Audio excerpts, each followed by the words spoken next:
আসসালামু আলাইকুম বন্ধুরা, তোমরা সবাই কেমন আছো? আশা করি ভালো আছো। তোমাদের সাথে নতুন একটি ভিডিও শেয়ার করতে চলে আসলাম। এই তো আজকে একই হাঁড়িতে 3 পদের মাছ রান্না করব, যেহেতু তার জন্যই প্রথমে দাঁড়া নিতে এসেছি। আমাদের সামনেই বাড়ির পালানেই লাগিয়েছে আমার শাশুড়ি। অনেক সুন্দর দাঁড়া হয়েছে বন্ধুরা, মাশাল্লাহ।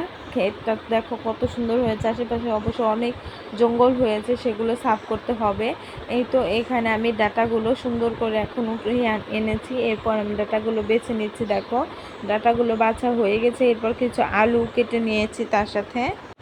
এই তো বন্ধুরা, আলুগুলো কাটা হয়ে গেছে আমার। দেখো মাশাল্লাহ অনেক সুন্দর হয়েছে। যেহেতু 3 পদে মাছ রান্না করব আজকে, দেখো এখানে খসল্লা মাছ নিয়েছি, পিয়েলি মাছ নিয়েছি, বেলে মাছ নিয়েছি।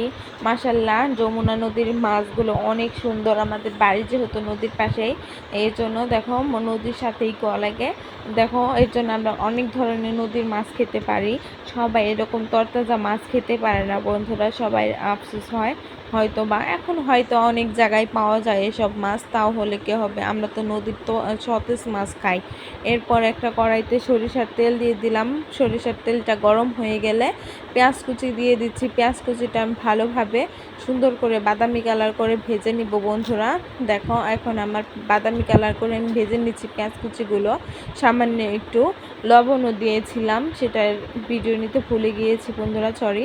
এরপর আমি পেঁয়াজটা ভাজা ভাজা হয়ে গেলে আদা ও রসুন বাটা দেবো। যেহেতু নদীর মাছ অত দিব না, সামান্য পরিমাপের দিব, বেশি দিলে ভালো লাগবে না আদা রসুন বাটার। এই তো হালকা একটু দিয়েছি তেলের উপরেই, তোমরা দেখেই বুঝতে পারছো। এরপর আমি সুন্দর করে একটু পানি দিয়ে দিলাম। মশলাটা লেগে ধরছে দেখে পানিটা সুন্দর করে ছেট করে নিয়ে মশলাগুলো নামিয়ে দিয়ে সুন্দর করে ছেট করে নিয়ে এখন আমি কাঁচামরিচ কুচি দিয়ে দিলাম। কাঁচামরিচ কুচি দিয়ে লবণ দিয়ে দিলাম। এরপর আমি শুকনো মরিচের গুঁড়া দিয়ে দিলাম, হলুদ গুঁড়া দিয়ে দিলাম, জিরা ও সজের গুঁড়া দিয়ে দিলাম। ইন টোটাল সব মশলাই দেওয়া হয়ে গেছে বন্ধুরা। এরপর আমি সুন্দর করে মশলাটা কষিয়ে নিচ্ছি। যেহেতু মাছ এই মাছের জন্য আগেই মশলাটা সুন্দর করে কষিয়ে নিচ্ছি। আমরা যেহেতু অনেক ঝাল খেতে ভালোবাসি, এর জন্য দেখো অনেকগুলো মরিচ দিয়েছি। তরকারিটা বেশ হয়েছিল, অনেক ঝাল হয়েছিল বন্ধুরা তরকারিটা। এরপর আমি সবজিগুলো দিয়ে দিলাম, ডাঁটা আর আলু সবগুলো দিয়ে এখন সুন্দর করে আমি কষিয়ে নিচ্ছি। সুন্দর করে কষিয়ে নিব। দেখো মাশাল্লাহ অনেক সুন্দর লাগছে ডাঁটাগুলো দেখতে।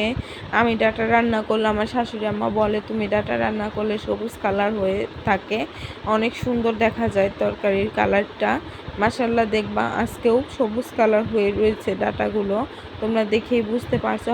আস্তে আস্তে সবুজ হয়ে যাচ্ছে ডাঁটাগুলো। যেহেতু পাতলা মাছ, এর জন্য আগেই আমি দিব না, মাছ দিব না, বেশ ভালো করে আগে সবজিগুলো কষাবো। প্রথমে এমভাবেই কষিয়েছি, কোনো পানি দিইনি।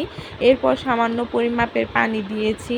এই পানিটা দিয়ে বলক আসলে ঢাকনা দিয়ে ঢেকে দিয়েছি। এই তো এখানে আমি সুন্দর করে তরকারিটা কষিয়ে নিচ্ছি। দেখো পানিটা এখন শুকিয়ে নিব। যেহেতু এই নাই নদীর মাছ, সেহেতু অতক্ষণ করতে হবে না। এর জন্য ডাঁটাগুলো আগে সেদ্ধ করার বিশেষভাবে জরুরি। এরপর পানিটা শুকিয়ে যাওয়ার আগ দিয়ে আমি মাছগুলো দিয়ে দিলাম। 3 পদের মাছগুলো দিয়ে সুন্দর করে নাড়াচাড়া করে নিয়েছি। এগুলো আমরা ভেসালের মাছ বলি। এই জায়গায় আমরা সুন্দর ভেসাল দিয়েছে, সেই ভেসাল থেকে আমার হাজব্যান্ড যায় সেটা কিনে নিয়ে এসেছে বন্ধুরা। এই তো এখানে আমি কষানো হয়ে গেলে তরকারিতে পানি দিয়ে দিলাম। তরকারিতে পানি দিয়ে সুন্দর করে আমি সেট করে নিচ্ছি। দেখো এই তো এখানে দেখো মাছগুলো কত সুন্দর দেখা যাচ্ছে মাশাল্লাহ। তোমরা বলতে পারো মাছের কালার হয়তো আপু ওইভাবে রয়েছে কেন, বলক আসলেই সবটা ঠিক হয়ে